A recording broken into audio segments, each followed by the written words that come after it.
வணக்கம். செந்தணலின் பிரதான செய்திகள். விரிவான செய்திகளுக்கு முன் தலைப்புச் செய்திகள். பலாலி மக்கள் தமது காணிகளை விடுவிக்க கோரி பலாலி சந்தியில் இன்று 4வது முறையாகவும் போராட்டம். தமிழ் அரசியல் கைதிகளின் உயிருக்கு ஆபத்து, கோமகன் எச்சரிக்கை. இலங்கையில் வங்கிகளில் கணக்கு வைத்திருப்போருக்கு விடுக்கப்பட்டுள்ள அவசர எச்சரிக்கை. இலங்கையில் தீவிரமடையும் டெங்கு நோய். சர்வதேச சந்தையில் தங்கத்தின் விலையில் பதிவான மாற்றம். போலி நாணயத்தாள்களை பதுக்கி வைத்திருந்த நபருக்கு 2 ஆண்டுகள் சிறை தண்டனை. நள்ளிரவு கொடூரமாக தாக்கப்பட்டு வெட்டுக்காயங்களுடன் மீட்கப்பட்ட சடலம் போலீசார் வெளியிட்ட தகவல்.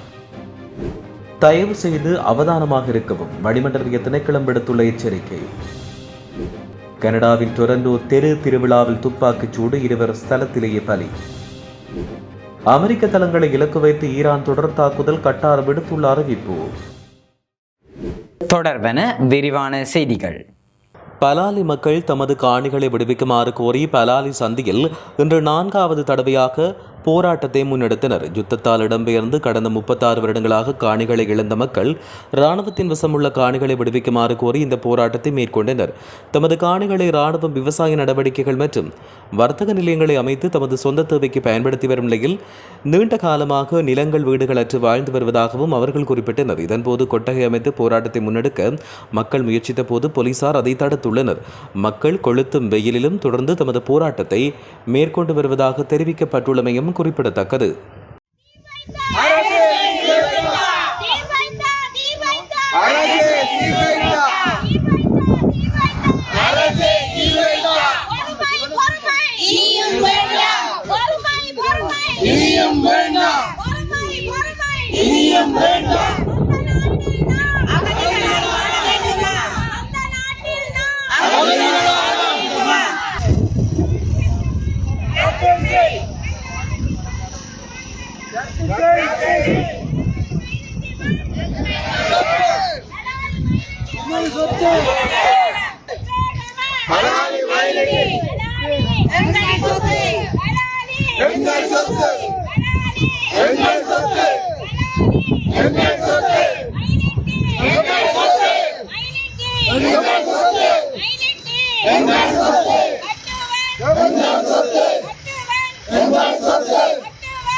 சிறைச்சாலைகளில் தொடர்ச்சியாக இடம்பெற்று வரும் வன்முறை சம்பவங்களை பார்க்கும் போது நீண்ட காலம் தடுத்து வைக்கப்பட்டுள்ள தமிழ் அரசியல் கைதிகளின் பாதுகாப்பை பெரும் கேள்விக்குறியாக்கியுள்ளதாக குரலற்றவர்களின் குரல் அமைப்பின் தலைவர் கோமகன் எச்சரிக்கை விடுத்துள்ளார்.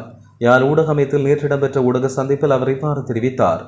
சிறைச்சாலைகளில் கைதிகளும் மனிதர்கள் என்ற வாசகம் காட்சிப்படுத்தப்பட்டிருந்தாலும் அங்கு கைதிகள் மீது மிலேச்சதனமான கொடுமைகளை அரங்கேற்றப்படுகிறது. அண்மையில் நீர்கொழும்பு சிறைச்சாலையில் இடம்பெற்ற வன்முறை சம்பவத்தில் பலர் கொல்லப்பட்டனர். மேலும் கைதிகள் யாராக இருந்தாலும் ஆனால் அவர்களின் பாதுகாப்பை அரசு உறுதி செய்வது அவசியமாகும். அதே நேரம் இந்த சம்பவம் மிகுந்த அதிர்ச்சியை ஏற்படுத்தியுள்ளதாக தெரிவிக்கப்படுகிறது. தற்போது சிறைச்சாலைகளில் நிலவும் இவ்வாறான வன்முறை சூழலை நோக்கும் போது நீண்ட காலம் தடுத்து வைக்கப்பட்டுள்ள தமிழ் அரசியல் கைதிகள் திட்டமிட்ட தாக்குதல்களுக்கு உள்ளாக்கப்படக்கூடிய அபாயம் ஏற்பட்டுள்ளதாகவும் அவர் இதன்போது கருத்து வெளியிட்டுள்ளார்.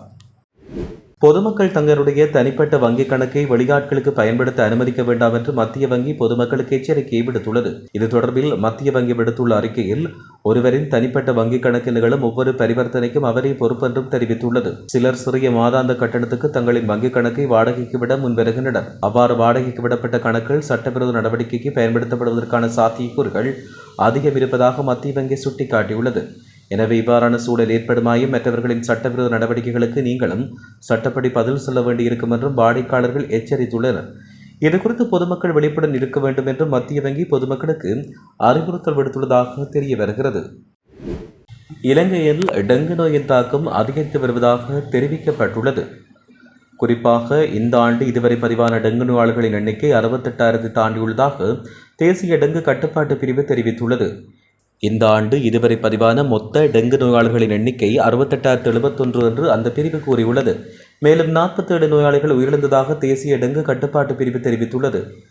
ஜூன் மாதத்தில் அதிகபட்சம் 21,538 பேர் பதிவாகியுள்ளனர். ஜூலை மாதத்தில் கடந்த 11 நாட்களில் கணிசமான எண்ணிக்கையிலான டெங்கு நோயாளர்கள் பதிவாகியுள்ளதாக தெரிவிக்கப்பட்டுள்ளது.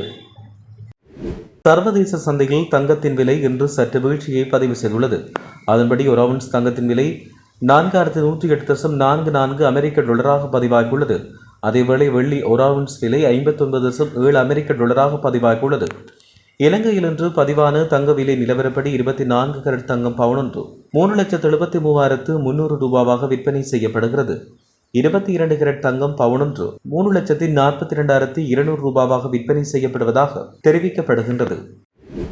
வவுனியாவில் 5,000 ரூபாய் பெறுமதியான போலி நாணயத்தாள்களை உடைமையில் வைத்திருந்த நபருக்கு 2 ஆண்டுகள் சிறை தண்டனை வழங்கி வவுனியா மேல் நீதிமன்றம் தீர்ப்பளித்துள்ளது. வவுனியாவில் கடந்த 2011ஆம் ஆண்டு மே மாத காலப்பகுதியில் 5,000 ரூபாய் போலி நாணயத்தாளை உடைமையில் வைத்திருந்த நபருக்கு எதிராக வவுனியா மேல் நீதிமன்றத்தால் நடத்தப்பட்ட மீள் விசாரணையின் போது குற்றவாளிக்கு எதிராக வழக்கு கடந்த வெள்ளிக்கிழமை தீர்ப்புக்காக தேதியிடப்பட்டது. இதன்பொழுது சந்தேக நபருக்கு எதிரான முதலாம் குற்றச்சாட்டு சந்தேகத்துக்கு பால் வழக்கு தொடர் தரப்பால் எண்பிக்கப்பட்டுள்ளதாக வவுனியா மேல் நீதிமன்ற நீதிபதி அமலவளவன் ஆனந்தராஜா தெரிவித்துள்ளமை குறிப்பிடத்தக்கது. அம்பாந்தோட்டை தங்கல்லை போலீஸ் பிரிவுக்குட்பட்ட சியம்பலாகுடையில் ஒரு வீட்டின் முன்பாக கொலை செய்யப்பட்டதாக சந்தேகப்படும் நபர் ஒருவரின் சடலம் ஒன்று மீட்கப்பட்டுள்ளது. நேற்றிரவு இந்த சடலம் மீட்கப்பட்டுள்ளது. பெலியத்த சியம்பலகொட திகங்வெல பகுதியில் வசயத்துவ கங்கண மரச்சிக்கே தனபால என்ற 88 வயதுடைய 4 பிள்ளைகளின் தந்தையை சடலமாக மீட்கப்பட்டார். இவர் தன்னுடைய மனைவியுடன் குறித்த வீட்டில் தனியாக வசித்து வந்துள்ளமை தெரிய வந்துள்ளது. மேலும் சம்பவம் தொடர்பில் உயிரிழந்தவரின் இளைய மகனான 48 வயது நபரை தங்கலை தலைமையக போலீசார் கைது செய்து மேலதிக விசாரணைகள் இடம்பெற்று வருவதாக தெரிவிக்கப்பட்டுள்ளமையும் குறிப்பிடத்தக்கது.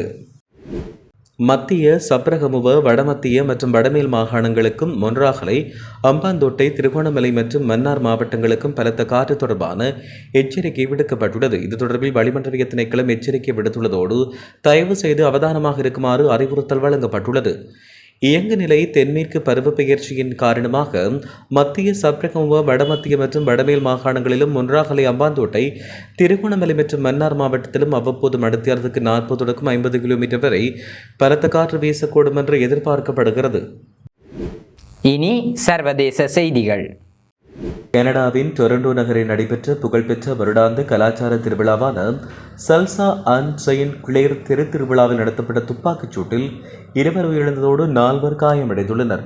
இந்த விழாவில் ஏராளமான மக்கள் திரண்டு கொண்டாட்டத்தில் ஈடுபட்ட போது இனம் தெரியாத நபர் ஒருவர் திடீரென்று துப்பாக்கியால் சரமாரியாக சுடத் தொடங்கினார். இதனால் அதிர்ச்சியடைந்த மக்கள் அலறி அடித்து நாலாபுரமும் சிதறி ஓடினர்.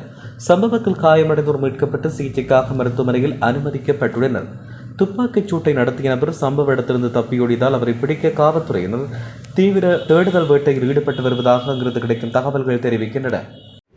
கட்டாரில் உள்ள அல் உடைட் விமானப்படை தளம் மீது தாக்குதல் நடத்தியுள்ளதாக ஈரான் அறிவித்துள்ளதாக சர்வதேச ஊடகங்கள் செய்தி வெளியிட்டுள்ளன.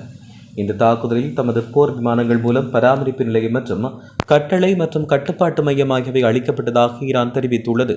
அதேபோன்று ஓமானில் உள்ள அமெரிக்க கடற்படை வளங்கள் மற்றும் எரிபொருள் நிரப்பு நிலையத்தை இலக்கு வைத்தும் ஈரான் தாக்குதல் நடத்தியுள்ளதாக தெரிவிக்கப்படுகிறது. இதேவேளை இடைமறிப்பு நடவடிக்கையின் போது சிதறிய பாகங்களால் ஒரு குழந்தை உள்ளிட்ட 3 பேர் காயமடைந்ததாக கட்டாரின் உள்துறை அமைச்சு உறுதிப்படுத்தியுள்ளது. காயமடைந்தவர்களுக்கு தேவையான சிகிச்சை அளிக்கப்பட்டு வருவதோடு பாதுகாப்பு அதிகாரிகளும் குடிசார் பாதுகாப்பு குழுக்களும் அங்கீகரிக்கப்பட்ட அவசரகால திட்டங்களின்படி பதில் நடவடிக்கையினை தொடர்ந்துள்ளதாக தெரிவிக்கப்பட்டுள்ளது. இத்துடன் செய்திகள் நிறைவடைகின்றன. வணக்கம்.